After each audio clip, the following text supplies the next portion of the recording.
Heads up, audio listeners, you're about to hear a videotaped conversation. For the full experience, you'll find the video version of this episode on Spotify or YouTube.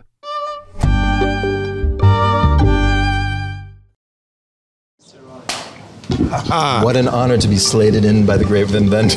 Yes. I learned that at film school. Yeah, well, slating. I'm glad you got something out of it. Yeah, that's the only thing I got out of it.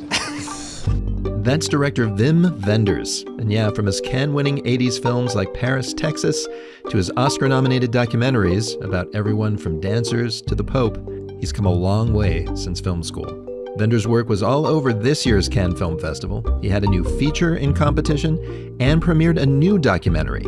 This one's called Anselm, about the celebrated fine artist Anselm Kiefer, who, just like Wenders, grew up in barely post-Nazi Germany. Shot in 3D, it's a plunge into Kiefer's often dark, large-scale art. And a couple weeks back, right after the film premiered, I talked with Wenders about it. I'm Rico Galliano. This is the MUBI podcast. Welcome to a special season of conversations from the 2023 Cannes Film Festival.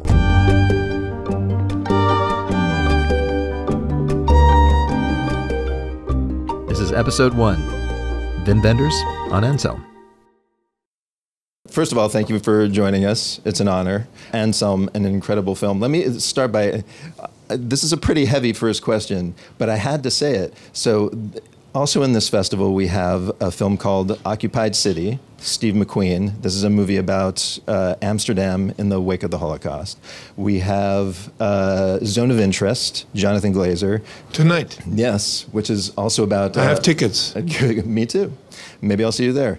Auschwitz is the subject of that film. And then I see Anselm, and Anselm Kiefer's early work is about kind of confronting the Nazi past. What is going on that suddenly this is something that filmmakers are tackling again?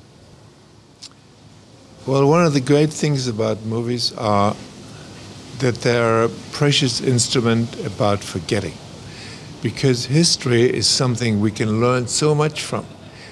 If you look at today, and if only a few more people were aware of history, then they know that nationalism is the most dangerous thing on the planet.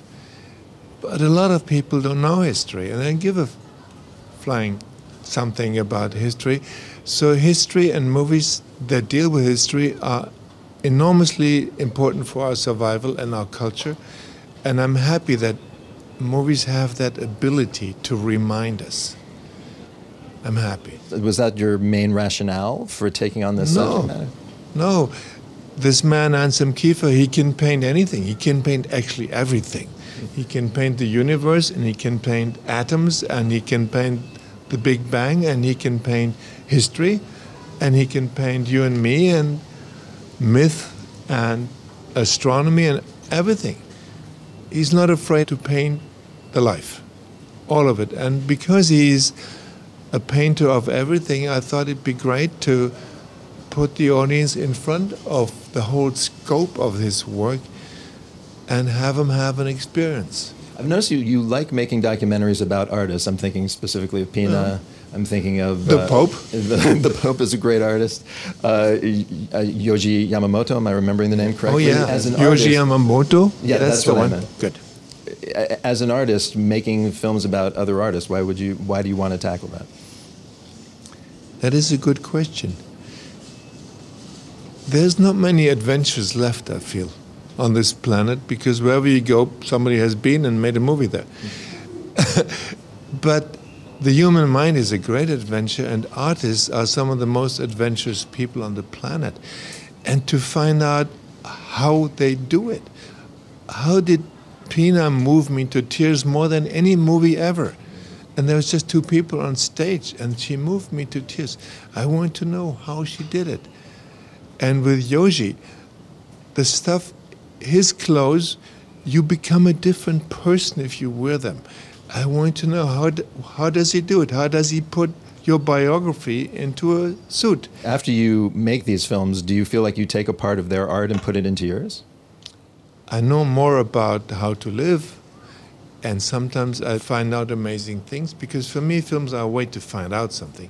I would never want to make a film about something I know everything about. Why would you? I mean... Well, let me ask you then, what's the mystery of Anselm Kiefer that you wanted to delve into? Where did his imagination come from? How can he paint everything? Where does he take the guts from? And how does he do it? And I found out how he does it. Because a lot of his soul is still the child he was. And that is such a great lesson. If you keep some of that child alive, you can do almost everything. That's interesting, though, because I think if people look at his work, I don't think childlike is the first thing that comes to mind. I think it's... Yeah, but after the movie, dark. I think childlike will come to mind. What part of his childhood is represented in that art, which is some of the darkest art out there? He lived through some of the darkest part of German history. Some of the darkest part is after that history, because imagine you're born as a little boy into a place with no history, because the history that place had is so dark and so horrifying that people want to make it go away. So you live in a country that tells you, behind us there was nothing, and there's only a future. And as a little boy, you need a past. You need to know where you're from. And in that vacuum that we both grew up in, you have to come up with a solution to fill it. And creativity can do that. And that little boy, Anselm Kiefer, we show him at the age of 10, I think, was already a great master, because he made lots of inventions as a little boy, trying to invent a world to replace the past that everybody told you was not there. Why shoot it in 3D? I wanted the audience to have a real experience. And this is vast. The subject is vast. And looking at a flat screen is like looking at a catalog. And Anselm you cannot understand in a catalog. Look at a thing in 3D, you choose the subject and you look at it flat, and you realize the difference, because in 3D your entire brain is working. On a flat screen, I'm afraid to say, most of your brain is dead. Really, you're going to say this about most of the work that you've done, that I've been watching it with a dead brain? No, I say the condition of a spectator is that only a very small part of his brain is active in front of a movie screen. It is a fact. A lot of it, your brain is not needed. And then there are certain movies where even less is needed. But some movies need the whole of you. Yeah, sure. But what you get, the information you get, only occupies a little part of your brain. In 3D, you yourself are more there at the subject that the film is about than in a flat screen. It's just a fact. Bringing this back to the first question I asked, I can imagine, first of all, in the visual sense, it makes total sense because his art is on a huge scale. So showing that scale with 3D is, like, of course, going to be overwhelming.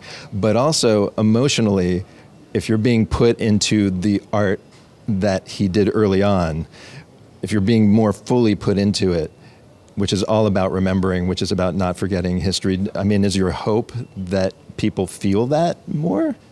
I'm certain they will feel more about it than in many other films. I'm certain some of the films you mentioned before, the one that we're going to see tonight, will put us into the situation of remembering and of making a new effort not to forget that this once existed and this was done on this planet. But I think Anselm does that in a very powerful way. Yeah, there's a quote that really struck me, which was, you pulled out from another interview from the past, and it was something about the question that we're not asking enough, or that intellectuals don't ask enough, is would I have behaved differently in 1930s Germany than now? It's so easy to think of it now and to think I would not have been part of it. And actually I grew up in a society where everybody, all the grown-ups, my teachers, who I later found out were all Nazis, they pretended, well, we had nothing to do with it. You see, most of Germany had nothing to do with it. But obviously, almost 100% had something to do with it.